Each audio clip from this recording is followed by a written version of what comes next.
Long before the snow melts, before the soil warms and the blue skies return, the seed of an idea is planted. Every grower knows the pull. This is the year we'll grow juicier, better tasting tomatoes. This is the year we'll grow more lettuce with less water. This is the year I'll grow something brand new. Every grower feels it. This is the year, a brand new opportunity to grow more, to do things better. And it starts with the seed. For moms, the pull is even stronger. Can I provide even more nutritious food for my family? What new tastes could I introduce to them? Like any grower, Jessie plans and puzzles over this year's planting, whether she's thinking about her family's garden or the trial fields at work. Because Jessie, the home gardener and mom, is also a plant breeder by day, producing new seed varieties for America's farmers. Her decisions as a plant breeder parallel what she's planning at home. What would make this crop better? How could we get the same land to produce more? Whether you're growing food for a family or for the world, you're following the same path. Better seeds lead to better life. Every grower knows the best results always come from the best seeds, with plenty of care and nurturing along the way. Seedlings grow into plants. Plants produce their food. The bounty begins. The fruits of Jessie's labor are clear.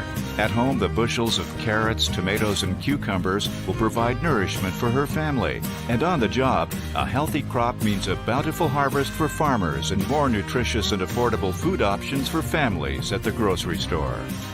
This year was great. And maybe next year, I'll plant more peppers. Maybe try a new tomato. Maybe it's time for Kier and Kelsey to plant a patch of their own. The seed of the idea is already forming. Next year will be even better.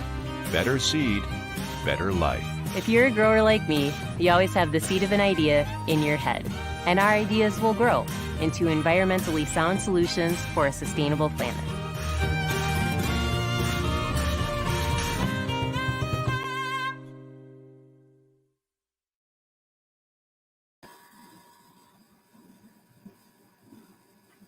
Good morning, everyone, and welcome back to the second and final day of ASTA's Plant Breeding Innovations Media Tour.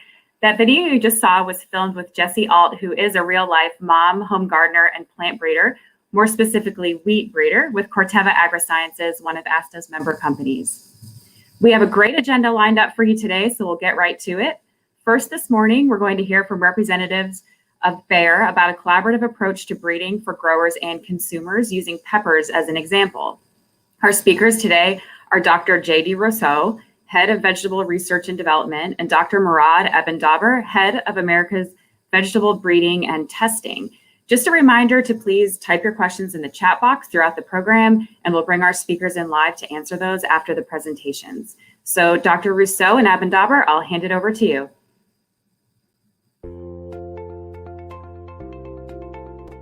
Hello everybody, I'm J.D. Rousseau. I'm the Senior Vice President and the Head of Global Vegetable R&D. I've been with Bayer Crop Scientists for about 22 years in various parts of our global business. I bring a passion for plant breeding and science to the way we actually innovate, disrupt and develop our products, but also solutions to our growers and customers just like you. I'm really excited about our global vegetable R&D design engine, and for a couple of reasons. The one is we truly have the most diverse global germplasm library in the world for our key crops. That allows us to do two things. First of all, it allows us to look for find solutions globally for local conditions. For example, disease resistance. We can actually leverage our global germplasm library to find solutions for what you need in the US or in North America, specifically around disease. The second piece about our global germplasm library is the fact that we have the opportunity to continuously innovate and find new solutions for current and future challenges that our customers, US growers, might face. For example, labor shortage, climate shift and changes, or new farming practices. We have global collaborative breeding pipelines set up for our key crops around the world. This creates the opportunity for us to breed global but then deploy local based on the local conditions that our products need needs to fit to provide solutions to our customers, US growers. We test our products in about 31 countries just for peppers around the world. We have the opportunity then to deploy about 20 plus new varieties every single year around the world in our pepper portfolio. And that allows us then to have a robust commercial portfolio across 100 plus countries of about 300 varieties. For our different crops, we have a global trialing or field testing footprint, which allows us to use data from around the world to be able to make better decisions within our breeding pipelines by our breeders and scientists. For example, we test our peppers at 31 countries around the world. We have about 1,000 plus unique testing locations where we generate data. And then also we're working on a high throughput phenotyping platform to deliver new data and insight for images and sensors based on our products in the field, and using that data with our plant breeders and scientists to make those recommendations on what to advance and how to position them with our growers. So a grower in the Southeast US can benefit from our global testing by the ability that our breeders have to bring the data together from around the world to better position the product in his or her farm in the Southeast US. We have a new product design center in San Nicolas, Spain that we developed for the purpose of generating new varieties and inbreds much faster through the use of advanced technologies. This facility that just got operational the end of 2020 allows us now to bring products to market at least 1 to 2 years earlier. In pepper specific, it allows us, our US programs, to again bring products to life quicker for our US commercial growers. We are very uniquely positioned to have the most aggressive and broadest screening of diseases for peppers around the world. We test about 15 different diseases and pests in our field testing operation lab facilities to address the needs of growers. We also have about 20 different traits in our commercial portfolio and in our pre-commercial portfolio specifically for pepper globally. Hi, my name is Murad Abdelnader. I'm the head of breeding and testing in veg R&D. My name is Tyler Eckert, and I am the head of America's Solanation Breeding at Bayer Crop Science. Breeding pepper focus on different traits. Of course, yield is always a key component, but we also focus in our breeding effort on the taste. For hot pepper, pungency is very important. The heat of the pepper is important. We see that the consumer is becoming more global, but every geography has a different appreciation for the taste. So we focus on that consumer aspect for the product that we bring into the market. Likewise, color, shape, for the firmness of the crop is important. Another aspect that we look at is the holding capacity of the feed and the synchronization of maturity, which allows us for more automation of harvest, which is something that the processor in particular are asking for. We start our breeding effort by creating parental lines, and there we bring germplasm, the different germplasm together. We leverage our genotyping platform to drive trait integration, traits such as disease resistance, so we bring them into that parental line. As the needs of growers and consumers change, it is critical that our breeding programs are able to rapidly adapt to meet those needs with new and improved pepper varieties. At Bayer, we are implementing cutting-edge technologies to deliver better products to our customers at a rate faster than ever before. As an example, consumer preference for jalapenos has shifted towards varieties that are smooth and non-cracking. In order to bring these new varieties to our growers and consumers as quickly as possible, we leverage double haploid and genomic selection. Using double haploids, we are able to develop inbred lines from new breeding crosses without the multiple years of selfing it would take to go through conventional breeding. Then with genomic selection, we leverage genomic data on the new double haploid lines to predict which lines will produce hybrids without fruit cracking before we ever see the plants in the field.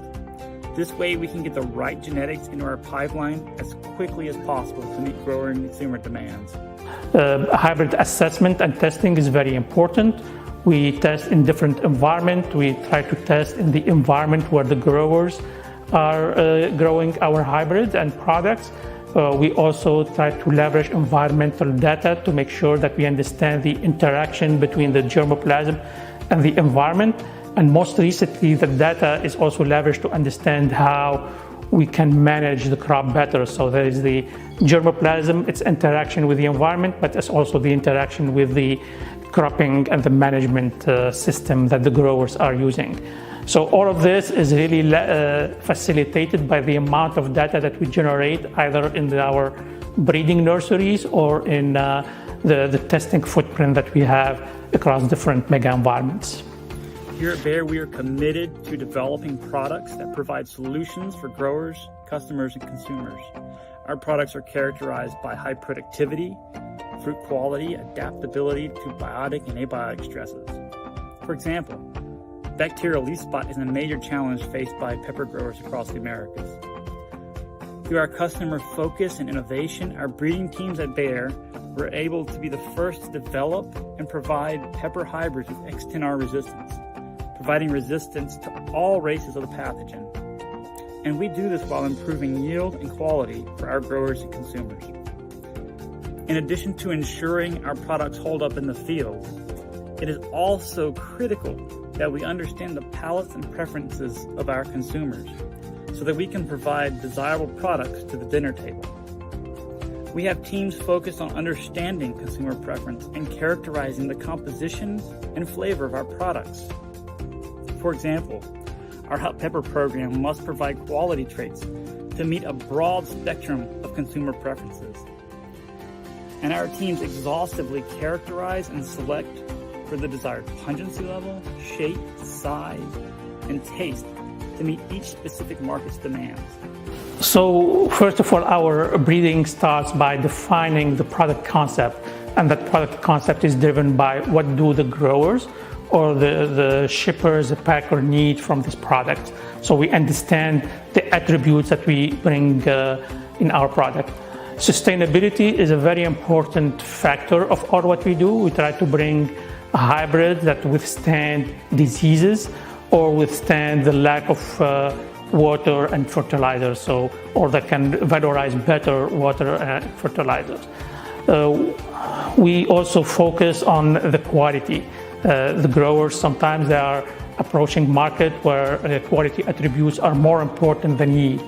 So in our breeding effort, we focus on bringing high yielding hybrid, but also with high quality that meet the customer and the consumer demands. My name is Luther Carson, and for the past 6 years, I've been a technology development representative for Syngenta vegetable seeds.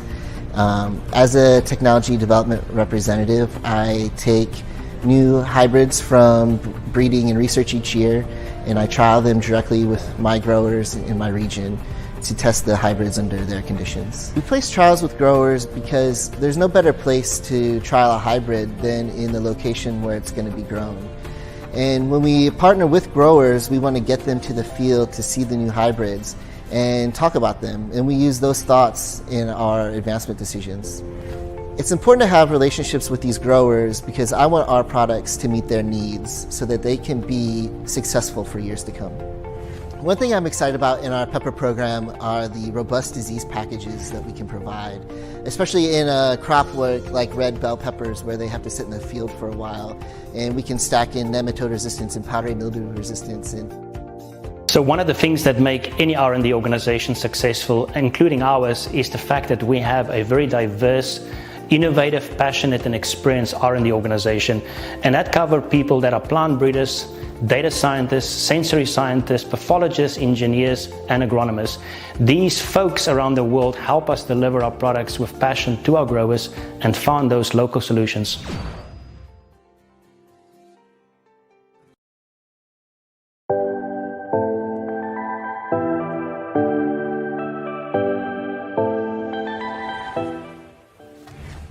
I'm happy to talk with two members of Bayer Vegetable Seeds' Consumer R&D Department, Dr. Martin Rubelt, our global lead, and Dr. Xiaoming Li, our sensory scientist. These researchers can help us understand the importance of keeping consumers top of mind as we develop new pepper varieties. Martin, please share some insights from the perspective of consumers. There's several important consumer trends. Two stand out. The consumer wants to know where their produce is coming from and how it was produced. And the consumer is getting more demanding when it comes to quality of produce. That means better appearance, better taste and flavor profile, and also higher nutritional value. Especially during the pandemic, consumers are more concerned about eating healthy and what they can do to boost their immune system to stay healthy. Well, what is Bayer doing to address these consumer trends? Bayer develops differentiated products the consumer loves and enjoys eating. Consumers are looking for delicious and nutritious vegetables.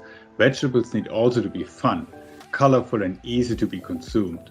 One of the fastest growing segments are snacking-sized vegetables, snacking tomatoes and snacking peppers. For example, our Just Sweet pointed peppers have an outstanding taste. My kids love to eat them when I bring them home from our trials. It's a myth that kids don't like vegetables. They just don't like bad tasting vegetables. Taste is in all consumer studies a #1 purchasing driver.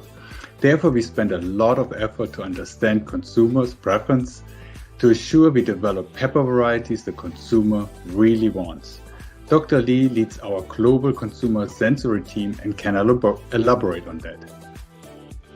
Consumers are our #1 focus when it comes to developing better tasting varieties.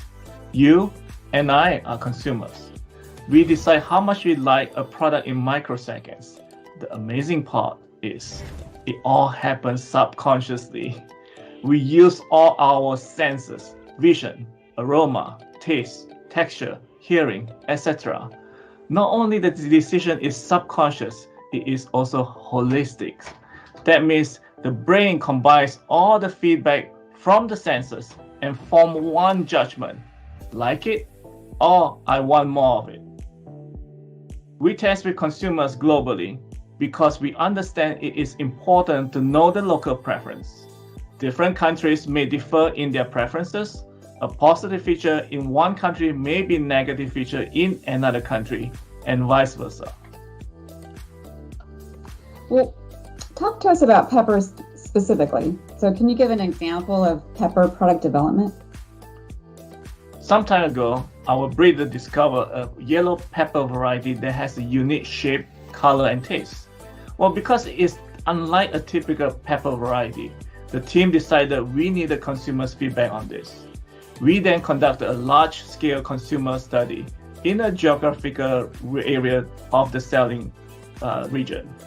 The outcome was consumers love it. The yellow pointed pepper variety called Just Sweet is the perfect snack for consumers. Sweet, flavorful, juicy, and convenient. And more importantly, local. Subsequently, we launched the variety by working closely with the grower. Martine, what about the importance of nutrition? Vegetables are inherently healthy and nutritious, and pepper is certainly an excellent example for that.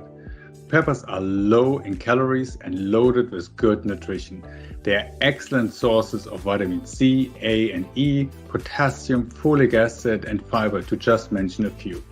Enticing the consumer to eat more peppers and all the other vegetables will have a big impact on health and nutrition. Bayer Vegetable Seeds is perfectly positioned to advance health and nutrition by understanding consumers' preferences and deliver vegetable varieties the consumer really loves and desires. Remember, our vision is health for all, hunger for none. That's what we are striving for. Thank you.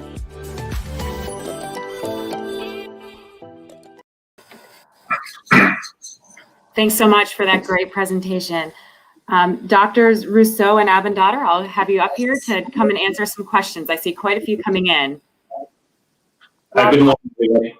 Thanks for inviting us this morning. Look forward to the conversation. Yeah, thanks for being here. So while I'm gathering the questions, I had a question of my own to set the stage. So how quickly are you able to bring a product to market compared to 10 to 20 years ago? And what changes have you seen over that time?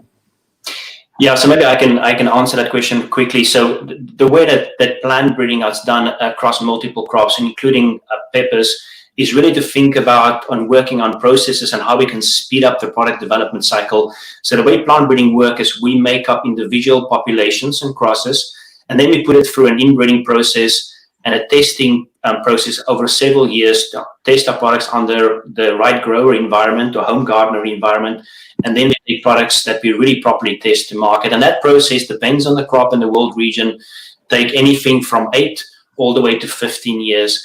So the changes we've seen over the last few years is that breeding companies and plant breeders are working on reducing that timeline from product development process to the end product hitting the grower's commercial portfolio. The technologies that we've been working on the last few years within the plant breeding space is all geared to reducing that product development cycle in our plant breeding programs. And the reason for doing it is the ability for us then to quicker respond to market trends based on what the end consumer needs or what the home gardeners and growers need around product. For example, if there's a new breakout of a disease, we can respond much quicker by bringing in resistance. If there is a shift, for example, what Martin mentioned on snackable peppers, we can easily address that market need or gap or opportunity to bring products to life. Great, thank you. So I have a lot of questions about taste and heat. So first of all, can you tell us more about how you select for heat in a pepper? Sure, maybe I can take that. And lattering at what JD said, thank you for inviting us today. Really, we're happy to answer your questions. So, the selection for heat can be either based on, on the consumer panels. So consumer who are known to have a good taste for heat. So we use that. And most recently, we started using some analytical method to select for heat. And we have a scale for classifying our hybrid according to the level of pungency, which is a combination. It's a very complex trait, as a matter of fact. It includes spiciness, but also the heat. And it is a bit also subjective because, consumer in Mexico will have different appreciation from a consumer in the southeast of the US, or myself is from Tunisia. My appreciation for heat, what I call hot or spicy, is different from what a jalapenos pepper tastes in Mexico. So our method is to apply really both the analytical, the chemistry-based method, but also to continue relying on local consumer panel to assess the pungency and the appreciation of the consumer that are really regional to our hybrids.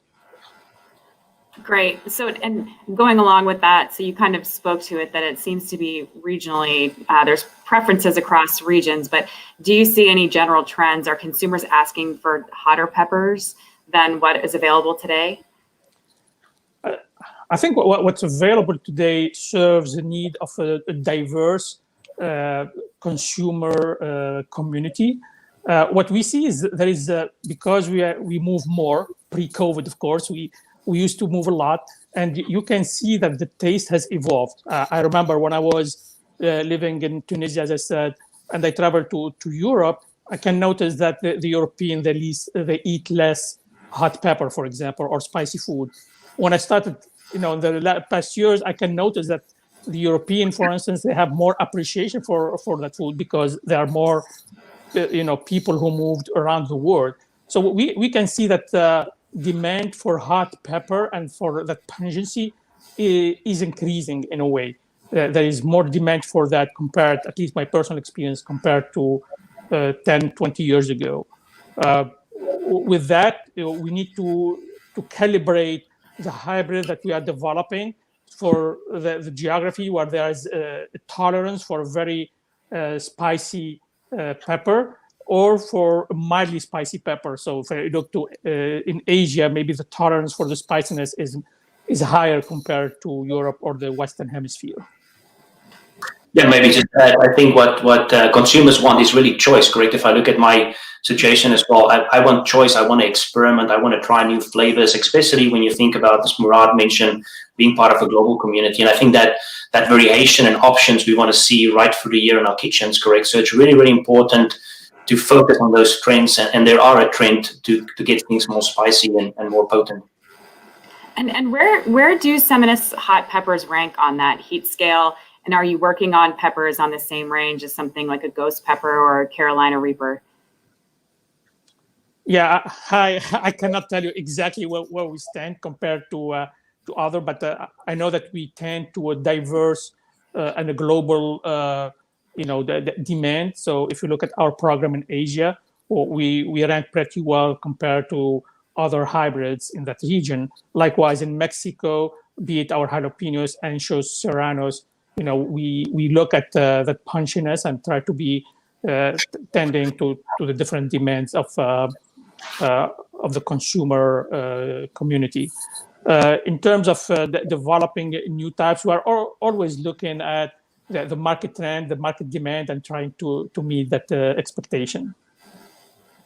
Great. So for those people who might not like the spicy peppers, in terms of sweet peppers, what are you looking for in terms of flavor?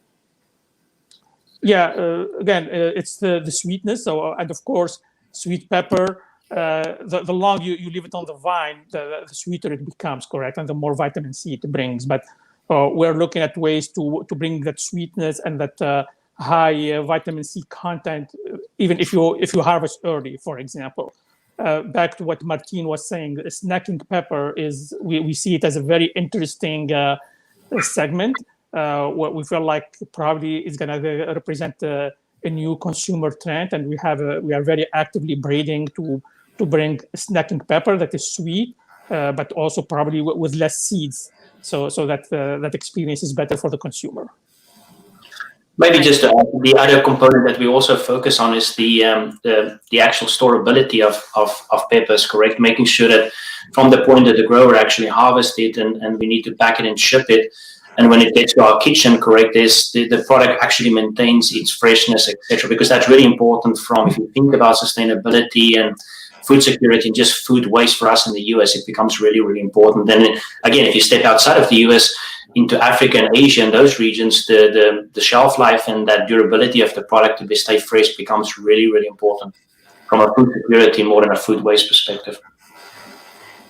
That's a good segue. I know you mentioned sustainability and food waste. So are there, can you expand on that a little bit about what you're doing in that space, and then any other new or novel traits for peppers that you're working on? Yeah, so we focus quite a bit around sustainability. I mean, as a company and several of our competitors as well, there's been a big shift the last, I would say, 2 years to be much more responsible from a sustainability perspective. So the way that we try to do sustainability and how we actually embed it in our R&D group and our plant breeding programs in specific is in two ways, correct? There's how do we manage our operations, correct? We've got sites around the world. How do we make sure that those sites operates in a very sustainable way? We look at water, we look at lights, we look at electricity, energy, but also the carbon footprint of our operation. So that's one area we focus around. How do we just be good neighbors in the communities that we have research facilities in? The second piece is we've got a big focus around sustainability for smallholder farmers, bringing technologies to life for them, products that make sense. Again, that food waste component, but that's for those developing countries where we have smallholder farmers.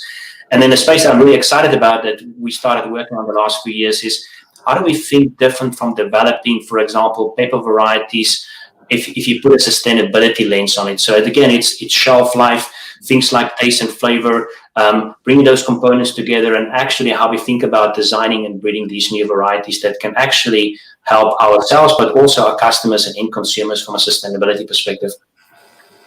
Very good. Thanks. Maybe to add to what JD is saying, there is the component of bringing, product that have longer shelf life, but we have also a great track record of creating product, and especially pepper, that are resistant to diseases, to pathogens, which leads to less usage of fossil fuel by the fact of the growers now needing less pesticides to bring healthy fruit to the market. So that's an important component. I will add, we are working on water and fertilizer efficiency, so pepper that can grow with less inputs. That's part of our pledge to using less fossil fuel. And last but not least, recently Bayer announced a carbon sequestration initiative, which covers all the facets of our business, where we want to really promote carbon credit when the farmer realizes that. Great. Are you able to expand on that a little more? But basically, the initiative has been announced, and it is on our website, bayer.com, and it talks about encouraging the growers and the farmers to adopt no-till or to adopt cover crop, and as they realize carbon credit, we will incentivize them for that. Great. And this is a pilot. It's a pilot that we are doing both in the U.S. and Brazil, but it will be expanded to other geographies as we realize the feasibility. Great, thank you. So back a little bit to flavor here. Someone's asking, are you developing any low or very low heat peppers that retain the smoky citrus flavor of hot peppers? Yeah, a great question. So again, it goes back to that consumer panels and to what is needed per region. So probably we're not working specifically on the citrus flavor, but that's something that probably I will ask the pepper breeder to consider, or to see what geographies are interested in that, and if there is a need, of course, we will address it. Yeah, sounds like maybe some people are looking for that. And then other than flavor, what are some of the most important traits that you've seen consumers are asking for? I think this is Go ahead.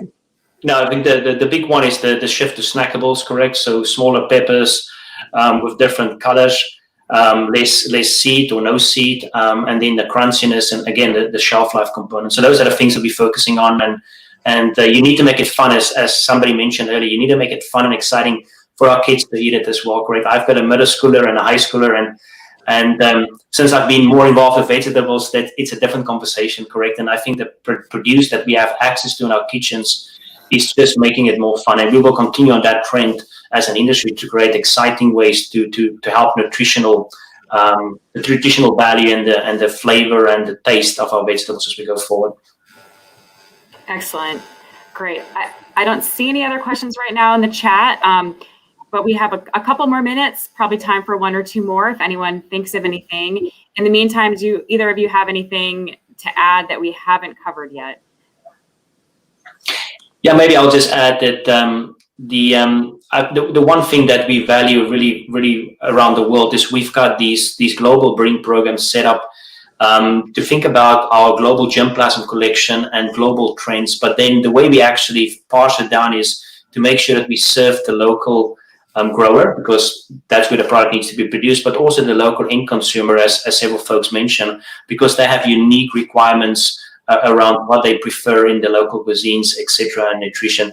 So there is a big focus in that space. The other space that we get very passionate about is the nutritional space. So how do we actually think about nutrition in a different way? When you think about vegetables, can you combine this and link it to supplement around nutrition, correct? It becomes really an interesting space to really keep people healthy, especially now during COVID and people paying more attention to what they consume. Great, thank you. Yeah, maybe to add to what JD was saying, we have a global collaborative team. So a lot of the pepper hybrid that we bring to our market here in the US and in Mexico, they either were developed in Europe or Asia, like the initial development, but then we find similarity in the environment and the demand from our customers, and we expand. And likewise, a lot of the other breeding effort that we do in the US also serves other geographies in Europe, Africa, and Asia. And really, the customers and the consumer are our focus. I mean, that's where we start our ideas and design our product. And as of late, as I mentioned, sustainability has become a big component of what we do in terms of advancing product that need less to grow. Excellent. Well, thank you both very much. That about wraps up our time that we have. But if anyone does think of any other questions, feel free to email those to us and we will follow up afterwards. Thank you so much for your time and the great presentation and discussion. Thank you. We'll talk to you later. Okay. Thank you. So our next speakers are coming to us from Syngenta, and they're going to discuss how breeders leverage germplasm diversity for diverse markets. Joining us are Dean Lear, Regional Portfolio Manager for Watermelon for the Americas, and Rebecca Wendt-Naylor, Breeding Trial Specialist for Watermelon, Squash, and Melon. So I will hand it over to them for a recorded presentation, and then they will join us live for Q&A.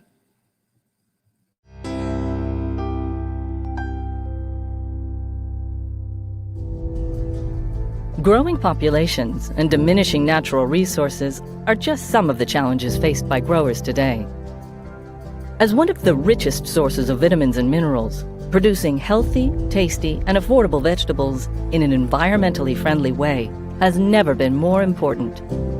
At Syngenta Vegetable Seeds, we're committed to supporting the people who work tirelessly to feed the world, now and in the future. Our seeds have improved resistance and adaptability and bring longer shelf life, unrivaled quality, nutrition, and flavor. We're anticipating the changing needs of our world with 30 crop species and over 2,500 varieties. It's a commitment in every seed. Through close partnerships and local dialogue, we put growers at the heart of everything we do, developing solutions that address their unique challenges and needs. It's our dedication to unmatched quality and the expertise of our people that makes this possible.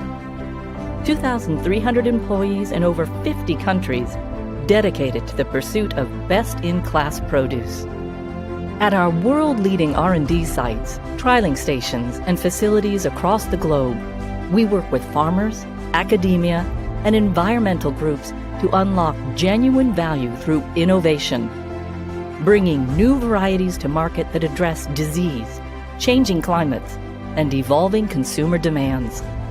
Every day, we're making a real-world difference, transforming how crops are grown and enabling growers to sustainably and responsibly make better use of resources.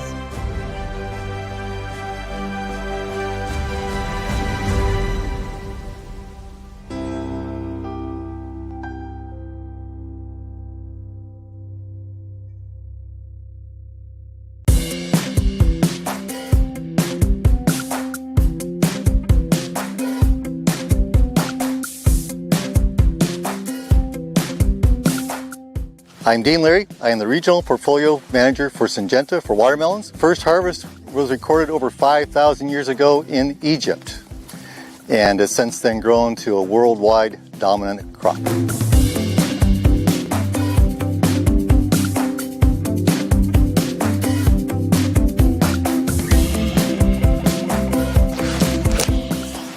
Hi, my name is Ivy Perez and I'm the Marketing Communications Lead for Syngenta Veg Seeds. Did you know early explorers used watermelon as canteens and that there are over 1,200 varieties of watermelon grown in over 96 countries worldwide? Hi, I'm Rebecca Went-Naylor, a breeding trial specialist here with Syngenta. Did you know that the United States produces and consumes the most seedless watermelon in the world? And that Florida, Georgia, California, and Texas are the biggest producers.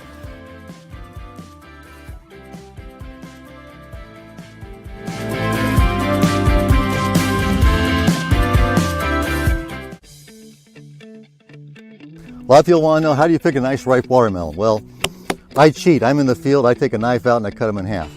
When you're in the store, bottom line is you want something like this. We can see the rind, see the lines, how they're starting to differentiate.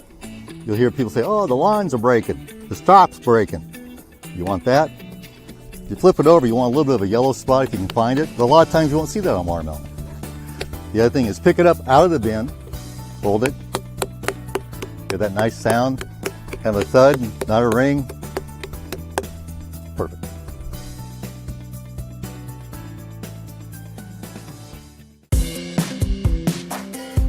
A lot of people ask us how seedless watermelons are created. They're actually created through a natural process that uses the plant's biology.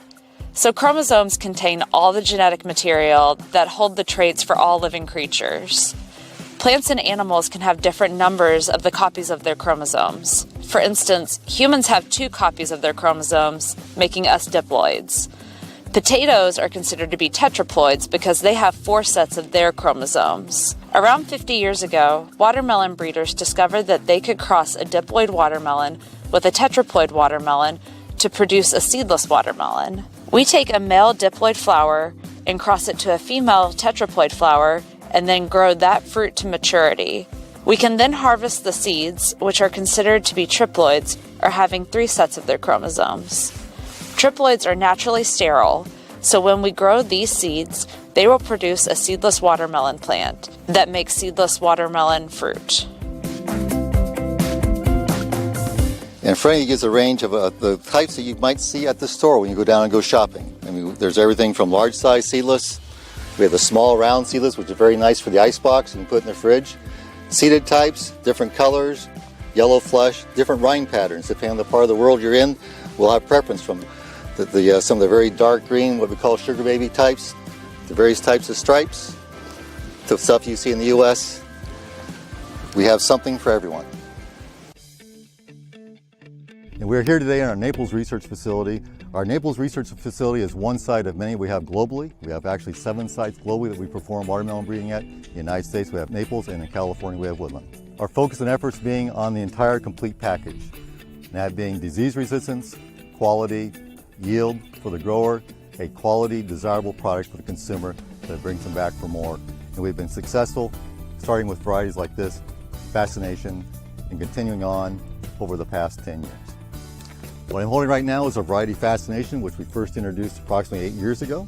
This was helped started it all. Fascination is known for quality, disease resistance, yield. With that introduction, we followed up with Captivation, which we have down here in our trials a little bit further, and then Exclamation, trying to take off and build around the success of this variety Fascination. And most recently, we're coming out with varieties such as Sweet Dawn, which is behind me, which is a little bit different segment as far as maturity, being early, and a different genetic background, to the credit of Syngenta and our research programs. It's unlike what was several years ago. We have multiple backgrounds and genetic diversity that we're bringing into the market to further help provide a better adaptability, more variety differentiation, and something that will better fit the different growing regions within the watermelon production areas of the United States. In the case of Fascination, which you see in front of you, you'll notice immediately right off the bat the beautiful, gorgeous, dark red, deep color, nice flush contrast with the rind, beautiful quality, excellent shape, excellent rind appearance, and the right size for the consumer and the broker to take to the market. People will come back and ask for the variety by name. This variety is now considered a standard in the market that brokers, growers, and consumers are even now aware of and ask for.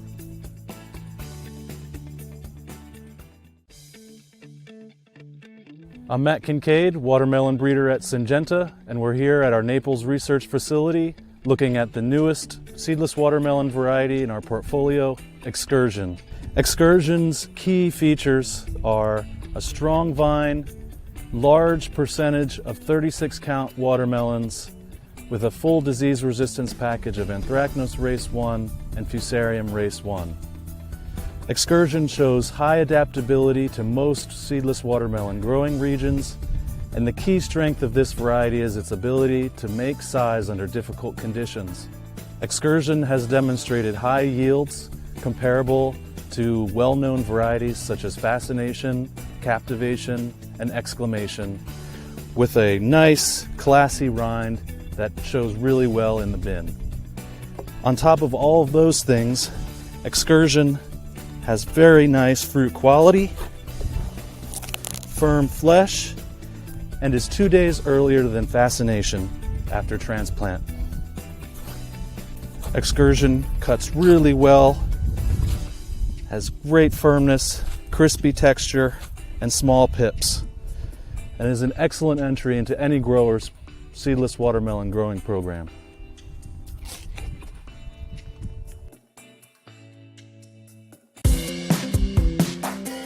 As a part of the breeding process, we're constantly producing new varieties. This is one of our newest varieties. It's called Powerhouse and was formerly known as WDL 7401. This new variety has anthracnose resistance as well as Fusarium wilt race 1.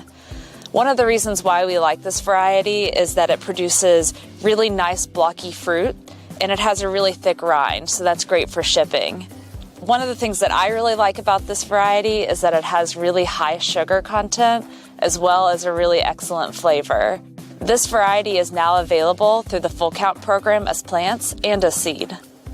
We've been trialing Powerhouse throughout the United States over the past 3 years, and it's broadly adapted to multiple geographies, particularly in Florida, Georgia, Indiana, and North Carolina.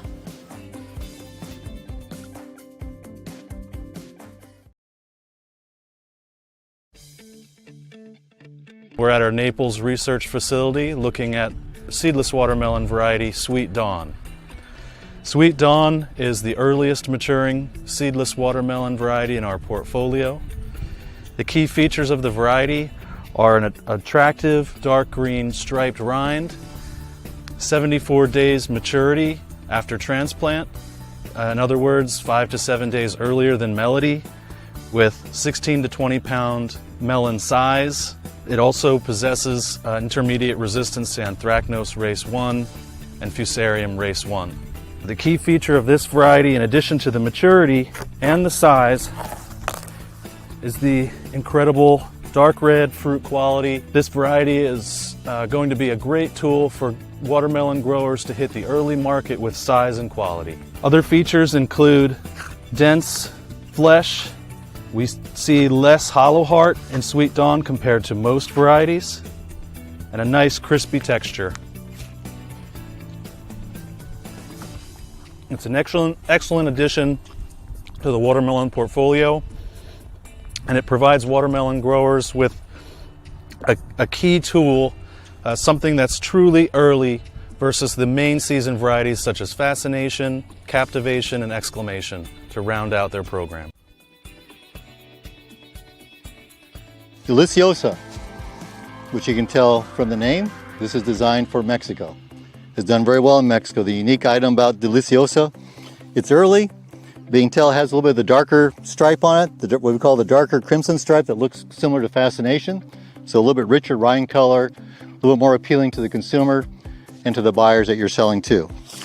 It has been quite nice in color because it does that.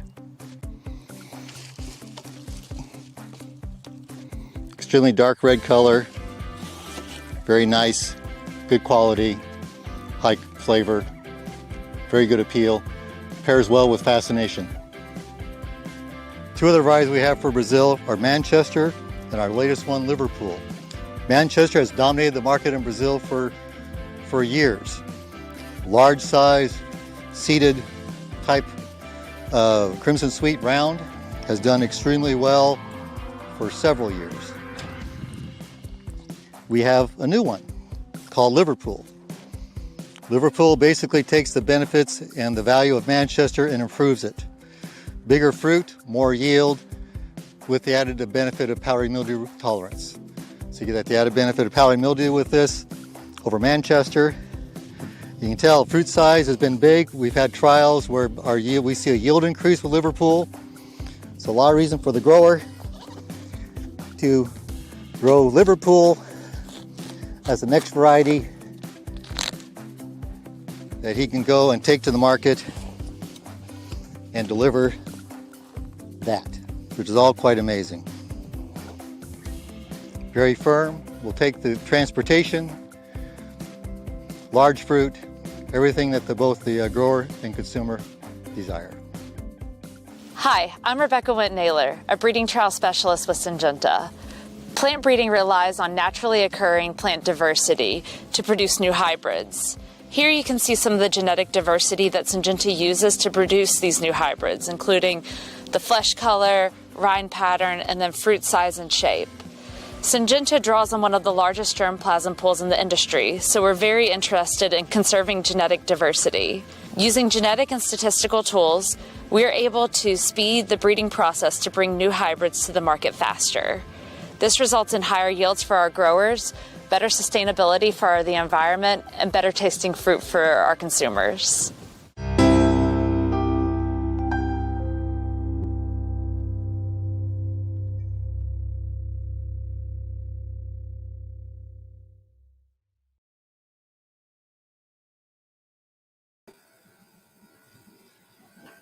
Thanks for the great presentation. Dean and Rebecca, I'm going to have you come up and join for the Q&A.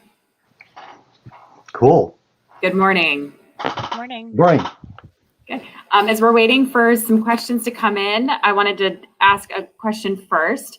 So obviously, Syngenta has put a lot of focus on developing the firmer and better tasting watermelons compared to some of the older varieties.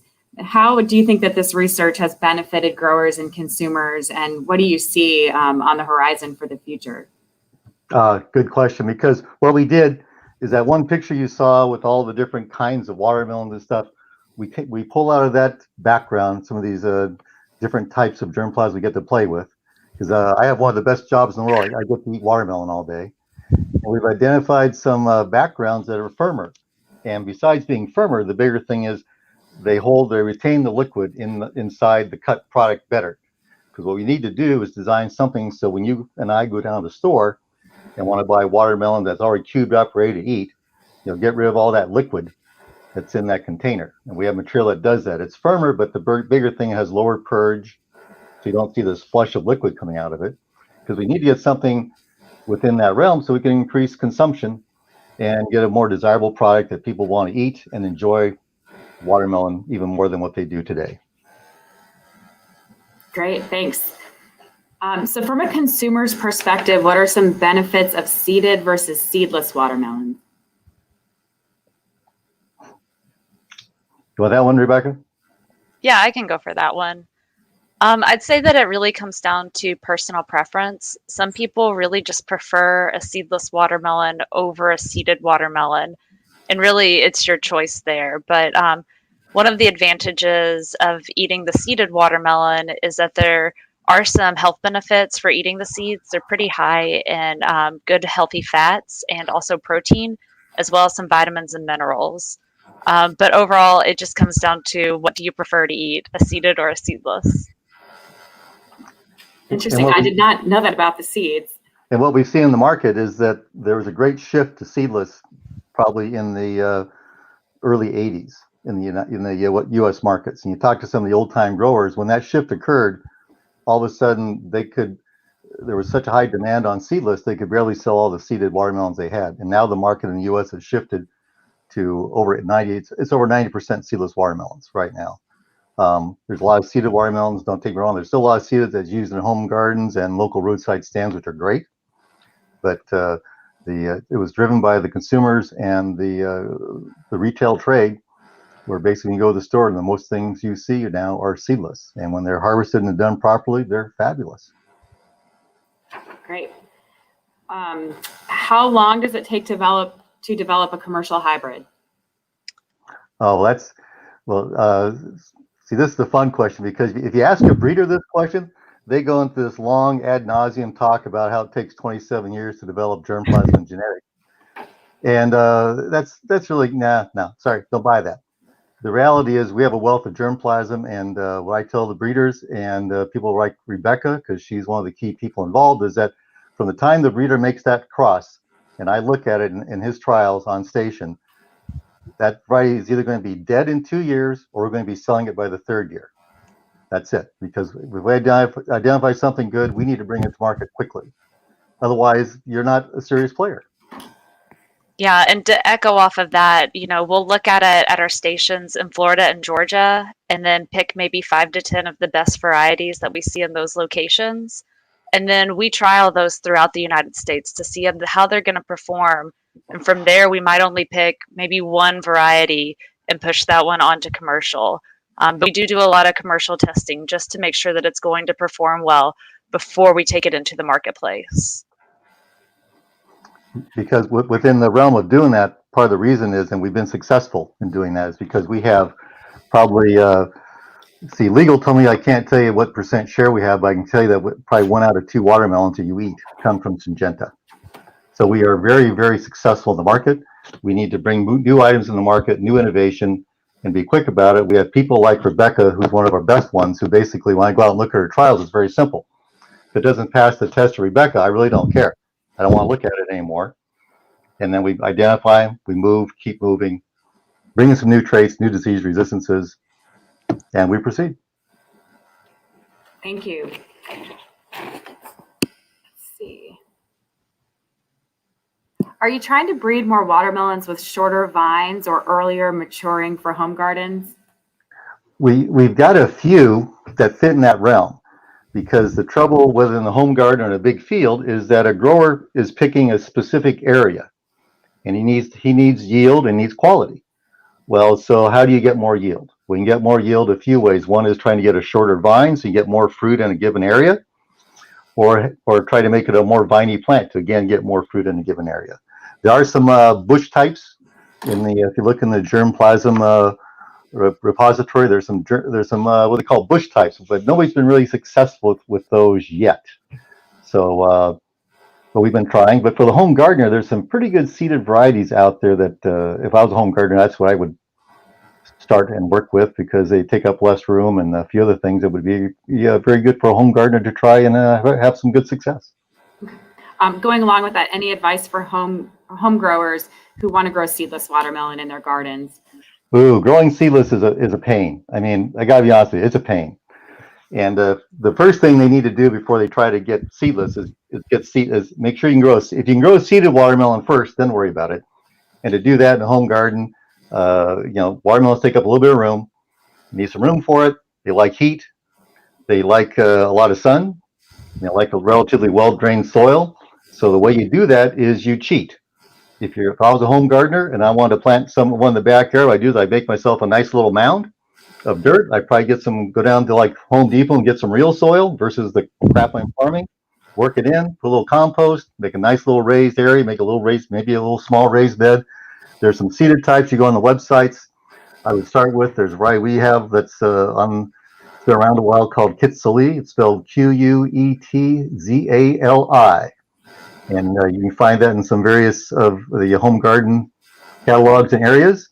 It's relatively early, kind of a medium-sized, small seeded type. There's actually, to even be better about it, because, instead of believing me, you can go on to, there's what they call the All America Selection website, the AAS group, which is a third-party company that looks at and evaluates varieties throughout the U.S. that you can go and look on and see which ones have done well. Select one of those. There was one, in fact, I went back and looked. I used to be an All-American judge. Really, it was kind of fun. Then I had to do real work. And there's a variety from years gone by there's one called Sweet Beauty. If you go on their website, I think that was one of the ones I picked years ago or helped pick. So they have a list. Start with the seeded, because if you're successful with seeded, then you go to seedless. So start with that, then go to seedless. And to echo off what Dean was saying, I would strongly recommend that you check with your county extension agent. They can help you figure out the right timing to go in. We're planting watermelons in Florida right now, and in most places in the country, you wouldn't want to be planting watermelons. So you kind of need to really think about that timing, and it generally takes about 70 to 90 days after transplant to produce a ripe fruit. So you have to keep in mind there's a lot of insects and fungi, a lot of things that can go wrong in that process, and your county extension agent can definitely help you there.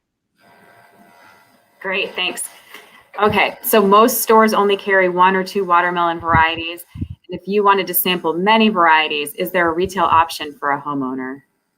No, not really. And the thing is, you think they're only carrying 1 or 2 varieties, but the reality is a lot of varieties look the same when you go to the store.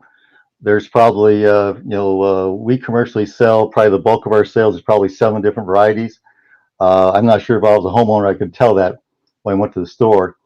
The best thing you could do, to be honest, is probably go to one of the local farmers markets, and where they might have a little bit more of a range of types and selection, or some of the roadside gardeners, and select and try a few from them to get a better idea. Like I say, we have one. We have one. Like I say, it's an older variety. It's called Quetzalli. Quetzalli is the bird of Central South America. It's Quetzali. It's a nice little. The breeder who developed that was one of our first successful breeders by the name of Tom Williams. He's also the guy that developed a variety called Sangria, which is still recognized in the market as a high-flavored, very successful seeded variety. Excellent. Okay, thanks. Let's see.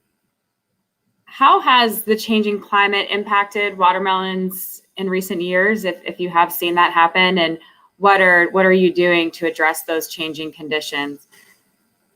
Yeah, I can take that one. So with climate change, we're already seeing a lot of fluctuations in temperatures and weather patterns, as well as some increases in extreme weather events.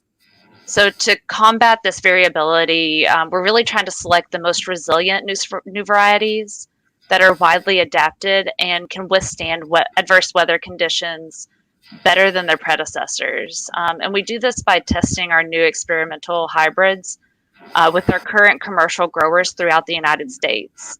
And then we select the plants that perform well under these real-life grower conditions and drop any hybrids that don't have consistent performance. And a good example of this would be our watermelon variety called Excursion. I've seen this produce fruit in some of the worst environmental conditions, from South Florida to Indiana to California. It's really widely adapted and honestly seems to flourish, especially when it takes a beating. Okay, thank you. Okay, we have another question. Can you talk about the distribution supply chain model for watermelons in North America or globally? And how are your seeds eventually getting to full-grown watermelon in a retail store? Sure, we can talk about that. Basically, with all of our watermelon seed, whether seedless or seeded, they're all hand-pollinated hybrids. So by and large, that's all being produced primarily in one of several different foreign countries we work with, because we need a lot of labor to perform this operation. We get the seed back to the U.S. We test it thoroughly for disease and uniformity. We have two basic models. We have a system of dealers that we sell through, who then sell to a lot of the bigger growers. Whether it be some of the big dealers in the East, Clifton Seed, Seedway, Rups, Rispens, right down the list. They sell our products, number one. Number two, we actually sell transplants. We sell because all seedless watermelon are eventually transplanted, and making transplants from seedless watermelon is kind of a pain. So we offer that. For the home gardener, we sell through our group in Syngenta Flowers, who sells to a lot of the home garden network and smaller retail stores and so on. And you'll see a lot of our varieties being offered within that. That's where you get out to, like, say, when I was checking on the Kitsilea thing, Southern Exposure Seed Exchange, Fedco Seeds, TNT Seeds, David's Garden Seeds. You'll see our varieties also offered through them. Excellent.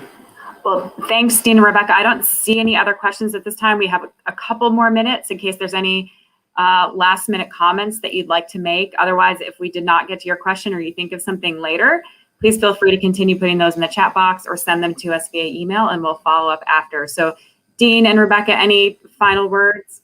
Yes, I got one more thing for all you. If you haven't found it, there's a website called watermelon.org. And if you go to that, it's basically by the National Watermelon Promotion Board, which is one of the commodity groups, but they have a huge amount of information on watermelon health, nutrition, recipes, local events. I mean, watermelon is one of the most healthiest products there is out there. It's got a high amount of lycopene. It's nutrient dense, hydration abilities, a lot of good things about it. In fact, actually, watermelon has more lycopene than tomato because it's bioavailable to the body. In tomato, you have to cook it. With watermelon, all you got to do is eat it. And it's a great, fun crop, most exciting. But again, watermelon.org. So go check that out. Thanks. Good resource. Okay, Rebecca, anything from you? Yeah, I just wanted to say thank you all for inviting us today. And, we're really happy to share our goals. And really our main goal is just to produce genetic solutions for our growers, consumers, really all of our stakeholders along the line. So we're really excited to hear any feedback that you all have, and thank you for having us. Thank you so much. I know I definitely learned some new things about watermelon. All right, we'll see you soon. Excellent. Thanks. Thank you. Okay. So switching gears a little bit, for those of you who are in the Florida area, or for anyone who is familiar with the citrus industry at all, you're no doubt aware of the devastating impacts of citrus greening disease. So before we head into our last speaker, who's one of the leading experts in this field, I'm going to show you a brief video to give you some context about the challenges that this threat is posing, and more importantly, some of the potential solutions that are out there thanks to plant breeding. So I will we'll tee up the video, and then we'll head into our final speaker. A tree-killing bacteria is wiping out the state's famous orange groves. 90% orange. I'm Fred Gamitter. I'm a citrus breeder and geneticist. I work at the University of Florida Citrus Research and Education Center in Lake Alfred, Florida. In the heart of citrus country, with what scientists are doing to stop the disease.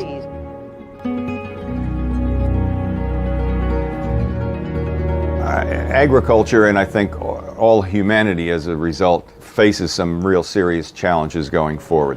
But there are some new technologies, such as genome editing, using CRISPR, for example, that allow us to attack some very specific targets, some very specific traits that are going to be important for the sustainable production of food into the future. Citrus greening is, for the citrus industry, the worst possible nightmare imaginable. It's a devastating disease. In Florida, for example, our production in the last 12 to 15 years has decreased by 75 to 80%. This disease is caused by a bacteria that lives within the plant, not on the plant. So there's not any way to spray any chemical to kill the bacteria. It's in the plant. It's moved by an insect that flies and feeds on the plant. So it spreads fairly rapidly. When a tree becomes infected, you begin to see some changes in the leaves. As the disease progresses, the tree declines. You see dieback. It produces fruit that are misshapen, that never become very delicious. They don't develop the normal color, the normal flavor. Everything has changed. And eventually, the trees decline to the point where they're just not productive anymore. And it's spreading throughout the world. It's moved throughout South America, throughout Central America. It's been in Asia, in China, and India for more than 100 years. If we don't do something to solve the citrus greening problem, the decline in production is going to continue. Already, many family farms in Florida have gone out of business. There are some packing houses for the fresh fruit industry that have been owned by families for 3 or 4 generations that have closed. But that way of life has supported 60, 70, 80,000 jobs in the state of Florida. So it's not just a handful of people who are suffering, but all the many people who work in businesses associated with this industry will be losing their jobs. We're on the cusp of seeing incredible breakthroughs using CRISPR genome editing methods to cure debilitating diseases in humans and animals. And we have the potential to do the same thing and more with plants. Basically, what we're doing in this case is going into the DNA code, the sequence of the plants, and making very minor changes to the letters of the words in the DNA code. So the idea here is that these are changes that are not drastic. It's simply working with the plant's own genome and making a small change. We're doing what it could normally do. Given enough time, citrus trees would develop resistance. They would evolve resistance to citrus greening. It might take hundreds of thousands of years. But if we can identify the gene that would make that difference, where that mutation could naturally occur, and do it now, we've accomplished something very important.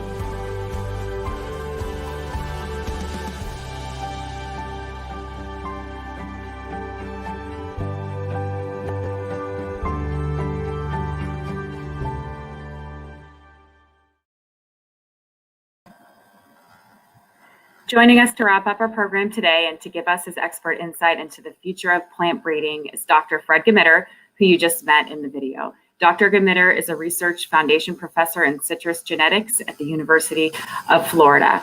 Fred, I will turn it over to you.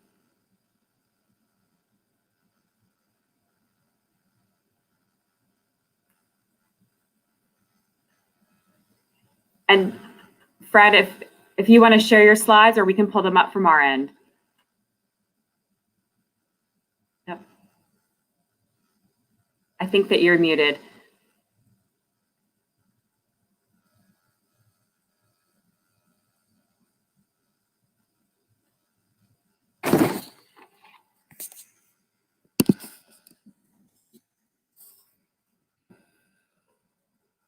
Can you hear us, Fred? You're muted. Okay, there we go. Okay. Sorry about that. I had some last-minute internet issues, and I've changed rooms, hopefully for the better. No worries. Are you able to share your slides, or should we pull them up from our end? Let's try that right now. Let's see if we can do this. Looks like it's working. Okay, great. Okay, we're all ready. So first, thank you very much for the opportunity to be here virtually today. Yet another Zoom meeting in Zoom land. You have, I think, had the opportunity to hear over the last 2 days an awful lot of information about plant breeding techniques. So I think probably all of the people listening could probably take an exam right now and describe how to create triploids or define BLUP and so on. Let's talk about gene editing and the future of plant breeding. And I should confess up front that I am a plant breeder. I work on citrus. So my personal bias is in incorporating new techniques, new technologies into contemporary plant breeding schemes. Okay, looks like you have control of my slides. Sorry, can we go to the next slide? There we go. So what I hope to speak about today, to cover in the few minutes I have together with you, is a very quick review of the science of breeding, to talk about GMOs, and talk about this concept of gene editing or genome editing. This is most frequently done with a system referred to as CRISPR, and we'll talk about CRISPR, what it is, how it works, mention some of the applications of CRISPR in plant improvement. You've seen the video about the disastrous impact of Huanglongbing, HLB, citrus greening disease in Florida. We'll talk about some ideas about how CRISPR might be able to save our industry by creating resistant types. And then talk about some of the other possibilities that this new technology opens up to us and provide perspective on the future. So next, please. What is behind GMO, genetic engineering? In very simple terms, a gene is a piece of DNA that encodes a biological function. It's the sequence of the 4 letters, the 4 nucleotides of the gene and how they're organized that determine its function. And in plant genetic engineering, we modify the genome of plants to achieve desirable changes in traits. If we're talking about what we might consider now to be traditional GMO technology, we're actually inserting another gene from another organism into the genome of the plant with which we're working. Next, please. So GMO, genetically modified organism, contains foreign genes, genes that do not ordinarily exist in the plant in which we're working. It can come from any other organism. It can be derived synthetically, but it's something foreign to the DNA of the plant. It's all based on historical discoveries of the DNA double helix in the 1950s and our ability to use recombinant DNA technology that developed in the 1970s. Currently, GMOs are very widespread in the world. GMO bacteria, GMO fungi, plants, and animals are used in research and in industry. GMO food is being accepted by the public slowly. In some parts of the world, very quickly. In other parts, there's an awful lot of resistance to it. Next. So let's compare GMO versus traditional plant breeding. The cartoons on the upper part of this slide give an example of what happens when we make crosses, whether we do this in watermelons or peppers or citrus. There's a gene that exists in a donor variety, and it's a gene that's important to fix a problem in the recipient variety. And so we make the cross, and in so doing, those strings of marbles there are randomly mixed and assorted, and we can select the plant that has the new gene of interest. But when we do this, we also bring a lot of other genes and alleles with it. So we're not just introducing the one characteristic or the one trait, we're actually modifying multiple traits of the plant. If we look at genetic engineering, we can take that one simple desired gene, and that can come from another plant, it can come from a fish, it can come from any organism, and we insert that into the recipient variety. And so now we've just modified the original genome of the plant that we had with one new gene that confers a new trait, a new characteristic. Next, please. So in history, the first GMO crop was a tomato that was put up for sale commercially in 1994. It was a disaster, not because the technology wasn't working, but because they used a really poor quality tomato to do the transformation. The tomato wasn't good even before the GMO modification. Since that time, though, we've learned an awful lot, and there are now GMOs of many, many stable crops such as corn, cotton, soybean, canola, and the list goes on, papayas, zucchini, squash. The release and planting of GMO crops over the last 20 years has increased quite rapidly. Next, please. GMO crops are grown in all of the nations that you see here colored in tan. It's quite a bit of the civilized world, the developed world, we should say. However, if you look in many of the other developing countries, or you look into Europe, which is certainly a developed region, you'll see that GMOs are not widely embraced. There are many reasons why this is, and I'm not going to get into any of those here today. But the fact of the matter is GMOs are not embraced by all humanity. Next, please. This is a screenshot of someone who was talking about the problem of citrus greening and how GMOs may come to the rescue. There's been a lot of work done, actually, to create GMO citrus that can resist HLB. But you can see this particular website doesn't really think so. And if you read the bottom line there, it's in small print. It says, so where are they getting these donors? Well, other kinds of trees, a couple of vegetables, a virus, and wait for it, pigs. And so there's all of this negative public perception that continues to persist. So GMOs, while they may work for us, perhaps we need another way to accomplish this. Next, please. All right. In this slide, the upper panel shows GMOs. And if that's not an option, what else do we have? Well, we look down below and we have traditional crossbreeding, which has been the way that humanity has improved crops for millennia. There is mutagenesis, and mutagenesis is a natural process that occurs in all living things.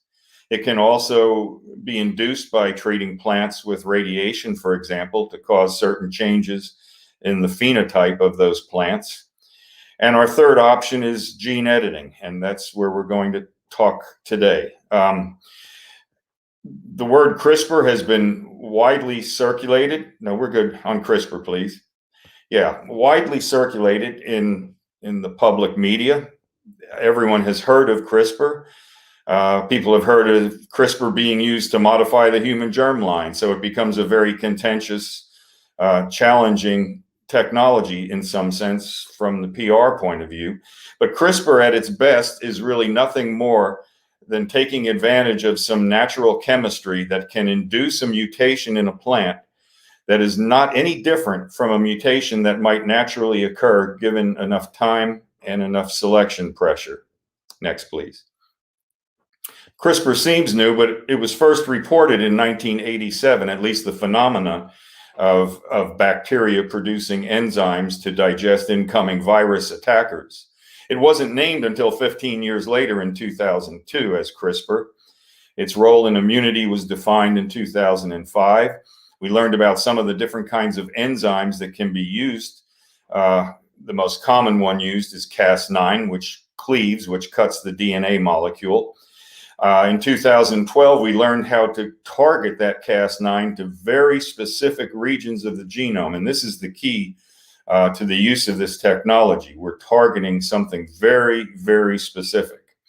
In 2013, the first reports of Cas9 editing in eukaryotic cells, including plants, came out.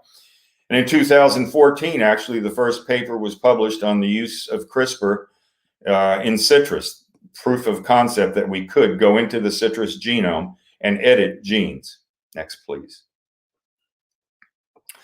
So let's consider CRISPR first. How do we make GMO plants? Let's go back a little bit.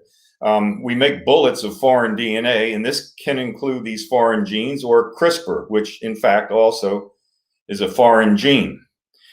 We prepare the host so that they can absorb these foreign DNAs, and this is done in plants using agrobacterium transformation or biolistics, actually shooting small particles coated with the foreign DNAs into cells, or directly by protoplast uptake, by removing the cell walls of plant cells, enabling the foreign DNA to be taken up and incorporated. And that's followed, of course, by plant regeneration. We have to be able to regenerate from these cells that have been modified a whole plant.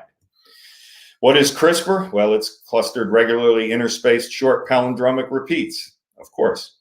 CRISPR is actually a piece of bacterial DNA that contains short repetitive sequences. And as I mentioned before, the bacteria use this as a defense mechanism to digest, to chop up invading viruses.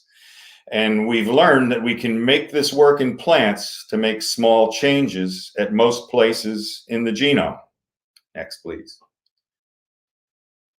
So what's required? First of all, we need a guide RNA. This is an RNA sequence that is complementary to a DNA sequence at the gene at which we wish to make modifications. So this RNA is capable of being introduced into the cell, and it finds the complementary sequence on the DNA and it attaches. However, we also attach this Cas9 protein to the guide RNA, which you can see in the second panel there. And so we're now not only guiding the RNA to that spot, but that RNA has the enzyme that's capable next of clipping the DNA, actually making a double-stranded break. And then the repair process is how things become changed. We can insert foreign DNA, external DNA. We can knock out a handful of the nucleotides in that region so that that gene, when it's transcribed, is no longer functional. Next, please. So there are many huge advantages of CRISPR. It's easy to design a change to almost any single gene in any genome, provided, of course, that we have the proper sequence of that gene so we can make the appropriate guide RNA molecule to find it in that nucleus. We also have the possibility of changing multiple genes. Many of the plant genes of interest that breeders manipulate actually are members of multi-gene families, and it may be necessary not only to attack one gene, but perhaps multiple members of the same family, or other genes that are related to the same trait and characteristic that we want to use. It's very precise. We have the option, if we do this properly, to leave no fingerprint behind after making the changes. And by that I mean, I've mentioned that this is actually inserting foreign DNA, but if we do it in such a way that we can excise that foreign DNA, leaving behind only the native plant DNA with the changes, it's a clean operation with no fingerprint remaining. And so far, the US government and some other governments in the world have decided that if these changes are very small, and if the machinery has been removed, that these plants will not be subject to the complicated regulation that's associated with GMOs, because there is really no introduction of foreign or bacterial DNA that's remaining as there is in GMO crops. Next, please. So this is a list of plants where CRISPR has been successfully used for creating herbicide resistance, disease resistance. Many of these are proof of concept examples. Next, please. Our favorite white mushrooms have been edited by CRISPR. You know, if you cut white mushrooms and you let them sit out on the counter too long, the cut surfaces will become brown. This is caused by a very simple enzymatic reaction by polyphenol oxidase. If we can turn off that gene that produces that enzyme in the mushroom, they won't turn brown. And in fact, this has been done, and you can see the headline says that these mushrooms have escaped US regulation. Actually, it's been a conscious decision not to regulate such changes because they are extremely small and in fact not much different than some mutation that could naturally occur given enough time. Next, please. Another example here of corn that's been edited. to modify the starch so it can be used for industrial purposes. Again, the plant has been modified. They can use the best hybrids that exist for producing these compounds for industrial use. They retain the genotype and the phenotype, except there's this one small change that makes it more suited. Next. I mentioned CRISPR has been proven to work in orange. The first paper was published by Dr. Nien Wong's lab at the CREC, University of Florida. And there's an awful lot of work going on these days globally to use this technology to solve citrus problems. Next, please. I mentioned earlier that it's very important to be able to remove the machinery after the changes have been made to the DNA. And there's a paper published here in 2018 where we devised a method for not only producing, but for very effectively screening these modified plants with all the transgenic machinery removed. Again, only the native DNA exists with the changes of just a very few nucleotides. Next, please. Like all things, there are challenges and limitations. When we try to do CRISPR work, we find that the transformation efficiency is much lower than the typical GMO plasmids that might be used. Plant genomes can be much more complicated. Some plants are polyploid, which means there are multiple copies of the gene of interest, and we may need to target multiple locations. Plant cells are surrounded by walls, and it makes it much more difficult to be able to insert the foreign DNA inside these cells. We have to optimize this protein Cas9 for function in plants. Remember, it was something that evolved within bacteria, and we need to make some changes so, in fact, it works more efficiently in plants. We want to minimize or eliminate all off-target effects caused by this enzyme cleaving DNA. Potentially, it can go to closely related genes and cause some changes there as well, which underlines the importance of having good genome sequence. For the business of getting HLB resistance, however, one of the greatest challenges is identifying what are the relevant targets for HLB resistance. And I'll speak to that in just a moment. All these limitations, however, this tool is enabling very precise, potentially unregulated changes to the citrus genome or any other plants, allowing trait-targeted modifications. Next, please. Next slide.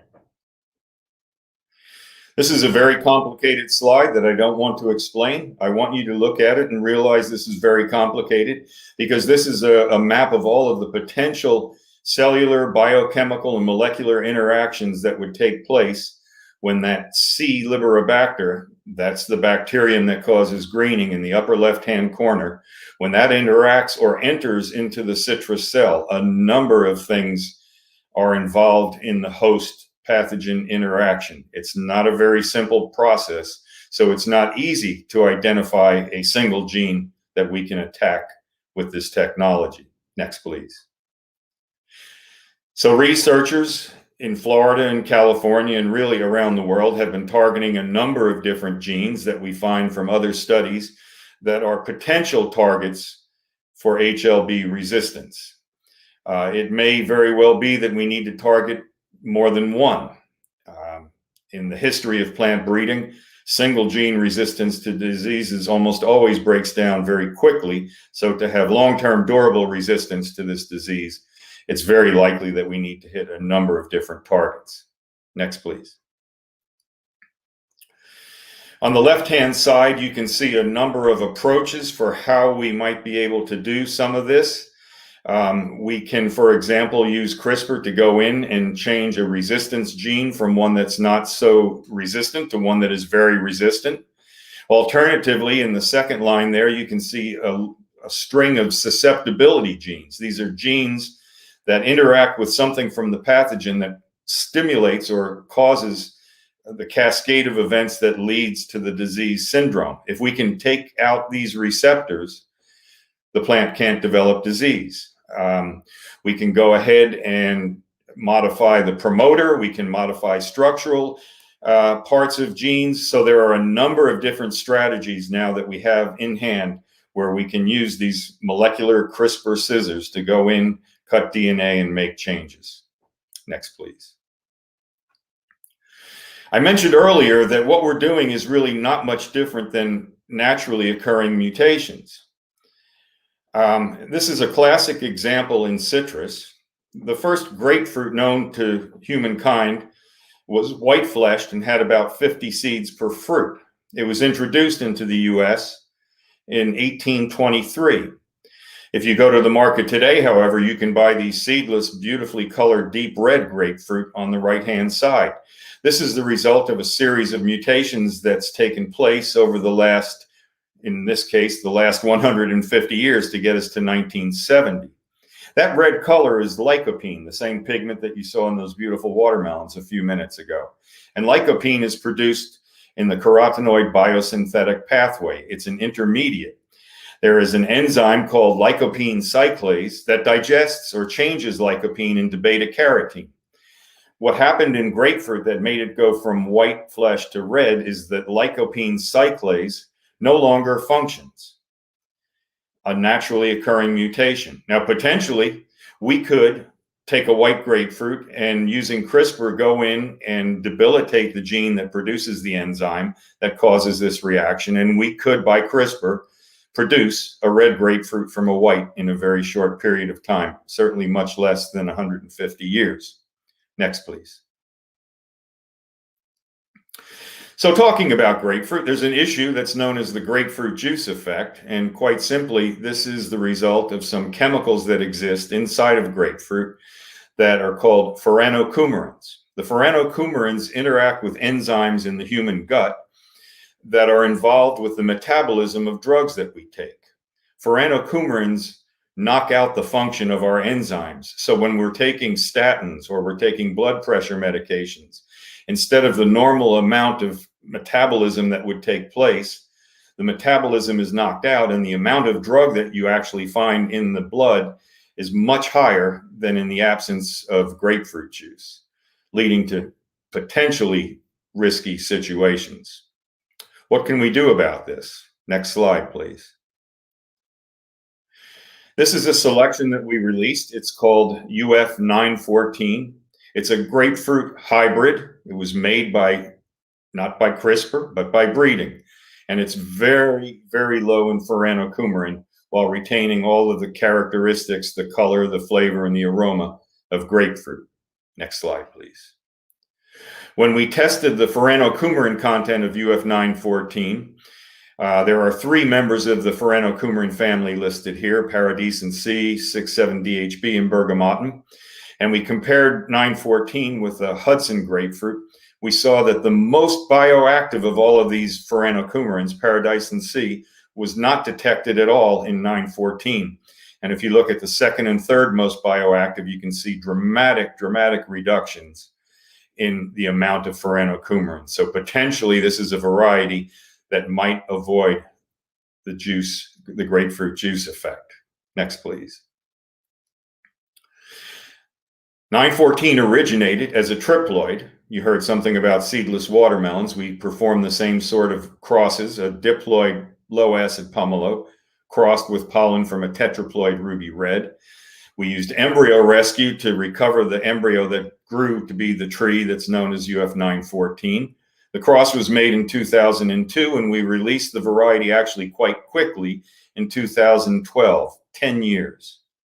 Or potentially, had we had CRISPR technology in 2002, we might have been able to simply use it to go in and modify the gene or genes that are responsible for furanocoumarins in true grapefruit. Next, please. So I hope you can see that CRISPR is a very powerful tool, but it's a tool, it's not an end-all. Traditional breeding, likewise, is very powerful. And traditional breeding, we might now consider contemporary breeding because we have a lot of new technologies, new approaches, including genome selection, genome prediction, and so on, that modern plant breeders are using. CRISPR is most powerful when it's being used to influence a trait for which there is little or no genetic variation. So what happened with our 914? Well, we did some consumer surveys. We found consumers who loved grapefruit and hated grapefruit. We talked to them about the grapefruit juice effect and the potential of removing that from the grapefruit world. Both the lovers and haters of grapefruit were really interested in this possibility. But what surprised us was that the non-grapefruit consumers were very much surprised by the sweetness of UF 914. So not only was it lower in furanocoumarins, but it also had improved sweetness. The sugars were higher, the acidity was lower, and as a result, we came to realize that there were actually many other things that had been affected as the result of our crossing. So the point here is that for plant breeding, for cultivar development and improvement, most commonly breeders are not looking at a single target, as we are perhaps in the case of HLB resistance, but we're looking at multiple targets, multiple traits, multiple characteristics that all need to be folded into the decisions breeders make as we move forward to commercialize new cultivars. CRISPR doesn't replace breeding science, it's supportive of breeding science. Next, please. What do we need to use CRISPR successfully? First of all, we need to understand the genetic mechanisms that are underlying the trait of interest. We need to have genes that we can target. We need, and this is very critical, a high-quality genome sequence assembly, one that's fully annotated. CRISPR is only as good as the quality of the genome sequence that exists because we're reliant on highly accurate genome sequence to create the guide RNA that we need to get CRISPR machinery to the exact gene that we wish to target. That's critical. We need to have effective methods to introduce CRISPR into the machines and we need into the cells, and we need to be able to make plants. We need to have the ability to make homozygous mutations because many of the genes that we're attacking are heterozygous, and if we knock out one copy, the other copy still may function and we may not see the result we want to see. We need methods to create edits in multiple genes. Very importantly, again, we need the ability to remove all traces of the CRISPR machinery. And breeding programs globally are integrating this technology within their cultivar development programs. Success means that the end product contains only the host genome DNA, expressing a mutation that is no different than one that might occur naturally given enough time. Next, please.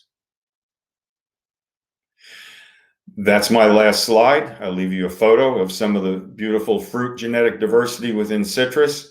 I thank you for your time and attention. I thank ASTA for the invitation to come and speak today.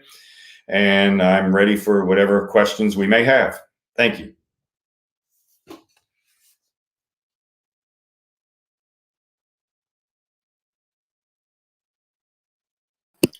Sorry, I'm on mute. Thank you so much for the great presentation. We have some really good questions here in the chat, some about citrus greening and some about gene editing. So I think I'll just start off here. How close are we for finding a solution to citrus greening? That's always the most difficult question. We learn a lot more every day that goes by. There are labs all around the world looking at different kinds of solutions for citrus greening. Very recently, there's been some talk about a peptide that's produced by a kind of citrus called microcitrus that seems to be able to kill the bacteria. It's being tested right now, and if this turns out to be reality, we may have a solution within the next 2 years. Researchers have been working with a number of these peptides over the past 15 years, however, and some of them that look good in the beginning eventually fail. So we don't know that that's the case. We will continue to look for genetic resistance to citrus greening. We have developed tolerant types. There are some citrus rootstocks that allow the trees to grow in a more healthy condition, even when infected with the bacteria. We have some cyan varieties that are also more tolerant of HLB, but we're really looking for these knockout punches, something that we can put into the plant that will make them immune to the disease. And once we find such genes, We have to validate and verify. And then, of course, there must come a period of time where we're going to test these trees in the field for a number of years, because citrus trees, unlike watermelon and pepper, are in the ground for decades, not for a couple of weeks. And so we need to have something that really is robust and long-term. Thank you. So going along with that, how far in the future do you think it could be that you could have the option of using gene editing? And then just in general, you know, how far away are we from commercialization? What are some of those challenges, you know, that stand in the way? Mm-hmm. I think it's very likely we're going to find a gene editing solution within the next 2 to 3 years. That sounds like a long time, but citrus trees are difficult to work with. It's a long process. The bottlenecks are, once we find something and we test it in the lab and then we test it in the greenhouse, again, we have to go to the field and do some long-term field testing to confirm that it's going to be durable, to confirm that we haven't created any other changes in the performance of the plant that might be deleterious. And assuming all that goes as quickly as possible, we then need to look at ramping up the supply of plant material, because we're not collecting citrus seeds and planting them in the field and seeing a tree in 6 weeks later, like we would with a vegetable crop. Citrus trees are propagated vegetatively. We need to increase the supply of budwoods. We need to have budwood source trees that are going to provide millions of buds to be placed in nurseries. And the nursery takes a year to grow the tree, and then that tree goes to the field and takes 2 years before it has fruit. So this is a long, long haul for us in the world of citrus. Yeah, it sounds like we need all the tools that we can get. So how are you ensuring that products produced from gene editing are safe? That's a very good question. One of the ways to ensure safety is to make absolutely certain that all of the GMO machinery has been removed, because these are some of the issues with GMO crop plants that are a concern. There are antibiotic resistance genes and so on. But in most cases, what we're doing with CRISPR is actually, we might say, even safer than typical traditional crossbreeding, because we're affecting one single gene, or a small handful, a small number of genes. All of the rest of the genome, all the rest of the genes in the plant are still being expressed in the normal fashion. If we make a cross between different kinds of peanuts, for example, we don't know. We're bringing in hundreds and hundreds of different alleles for different genes, and we don't ever actually go ahead and test those plants to see, you know, are these plants actually safe? We don't even think about it, but potentially there could be allergens that we're not aware of. So, you know, one of the beauties of this system is that, again, we're affecting a targeted single gene. Thank you. Okay, some technical questions here. How successful have you been in identifying resistance genes within the citrus germplasm library? And is this typically just one gene or multiple genes? We've been very successful in identifying a laundry list of several hundred genes. But a laundry list is just that. And so the challenge becomes, as I showed in the one slide, the complex interaction of the pathogen and the host cell. There are many, many things that take place, many things that occur. And so we've got to narrow down our laundry list. And we have done that over the years by different sorts of projects to validate whether or not some of the targets that we find are critical. I don't think there's going to be one single gene that's going to be the solution. I think we're going to have to look at multi-gene targets. Again, just looking at classical breeding for resistance to wheat rust or any of the other, you know, pathogens in any plant you want to name, you know, we find a single gene for resistance, and the bacteria or the fungi or whatever the pathogen is, they're very good at mutating and getting around that resistance quite quickly. And so a single gene would not be a good strategy, especially for a woody perennial plant like a citrus tree. Thank you. Okay, on the topic of climate change is a major concern right now. Could gene editing play a role on combating climate change? I think maybe if you could speak to, I would say combating and then also helping, mitigate the impacts, but also helping crops withstand changing temperatures. Yeah, looking outside of citrus. Sometimes I get stuck in my citrus world. Looking outside of citrus, there are already a number of projects, a number of papers that have been published, for example, where researchers have used CRISPR to go in and modify genes that are associated with stress tolerance in general. It could be high temperature tolerance, it could be drought tolerance, and many times drought and high temperature, these are controlled by very similar pathways. And so people are, in fact, looking at doing these kinds of things right now. There's been some work involved with looking at how we can sequester more carbon out of the atmosphere into the roots of plants. And so people are working on plants now that have the ability to sequester carbon into their roots at much higher rates and to grow deeper roots that would leave that carbon sequestered in the soil. So there are a lot of different ways that this technology is being used to address climate change. Great, thank you. Do countries that don't allow GMOs instead allow CRISPR? That is CRISPR more widely accepted than GMOs? Are you able to speak to that? Yes. The simple answer is yes, but it's not universal. Certain countries that have not embraced GMO technology are allowing CRISPR technology to go forward. They're importing products that have been modified by CRISPR.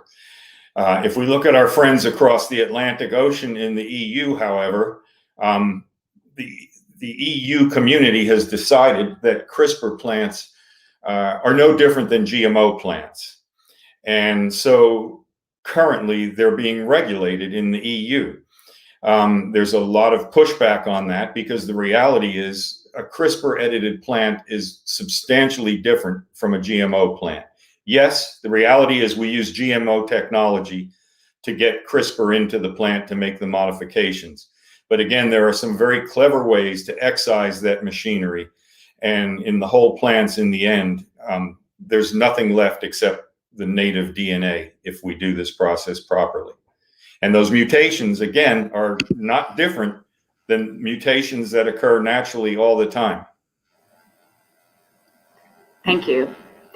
You've stated that you need to remove the CRISPR machinery. Is this basically extra gene material? What happens if it is left in the cell? The machinery is actually excised. There are a number of different ways people do this. In annual crops, for example, you can use CRISPR and you can go in and make the change in the nucleotide. And CRISPR is in there in a heterozygous condition, so you can self those plants. And 50% of the next generation will not have the machinery inside the cell. It will have the modified DNA, but not the machinery. We can't do that with citrus trees because we can't self citrus trees. So we have to have other approaches, and we have developed approaches that allow these changes to take place within the cells, and then as we regenerate the plants, that machinery is removed. It's no longer present, not only in the nucleus, it's not in the cells. It's gone, it's undetectable. You can't find it, it's because it's not there. Thanks. Okay, well, I think we've gotten to the bottom of the questions, but people may be still typing. So while we're waiting to see if there are any more questions, I just want to ask you from your perspective, what do you see as some of the biggest challenges other than citrus greening? What are some of the biggest challenges that you're looking at over the next 5 or 10 years, and how are you working to solve those? What makes you excited about plant breeding right now? Why do I still go to work every day? That's the question. Before we had citrus greening in Florida, we had a large number of problems that we were working through traditional breeding to get solutions. There are a lot of other diseases that have not gone away because of the presence of citrus greening. They've just been overshadowed. We've always been interested in improving the quality of citrus products. We want consumers, to look at a citrus fruit, to taste it and feel compelled to go back and get another one. We want citrus addicts. And there's an awful lot that we can do to improve the quality of fresh citrus fruit as well as the quality of the juice.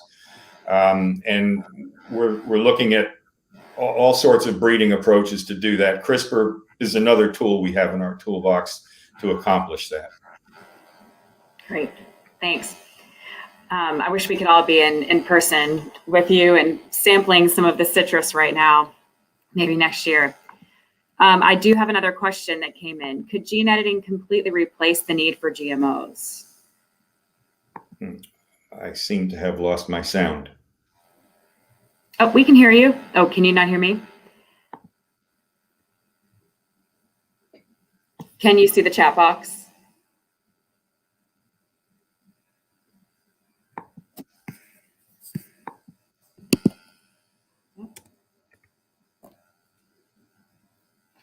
Okay, well, if we don't get Fred back, we are running towards the end of our program regardless.